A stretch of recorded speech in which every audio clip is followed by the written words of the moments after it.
রাত তখন 10টা বাজে। খাওয়া দাওয়া সেরে বিছানাতে এসেছি সবেমাত্র। বিছানাতে শুয়ে ভাবলাম মোবাইলটাকে একটু খুলে দেখি। মোবাইলটা হাতে নিয়ে ফেসবুকটাকে একটু খুললাম। ফেসবুকের প্রথম ভিডিওতে দেখলাম হরিতলা গ্রামে রহস্যময়ভাবে 4টে গলাকাটা লাশ পাওয়া গেছে। রাতে খবরটা শুনে কেমন বুকটা ধকধক করে বেড়ে গেল। এরপর আমি মোবাইলটাকে বন্ধ করে রেখে দিলাম। এরপর ঘুমিয়েও পড়লাম। হঠাৎ আমি দেখতে পেলাম আমি হরিতলা গ্রামের সেই গলাকাটা বাড়িতে এসে পৌঁছেছি। সেখানে আমি দেখতে পেলাম 4টে গলাকাটা মৃতদেহ পড়া রয়েছে।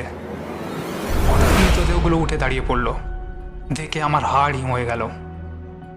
এরপর সেই গলাকাটা মৃতদেহগুলো, তারা 4জন আমার দিকে তেড়ে আসছে। তাদের প্রত্যেকের হাতেই ছিল একটা করে ছুরি। তারা ছুরি দিয়ে আমাকে আঘাত করার চেষ্টা করলো।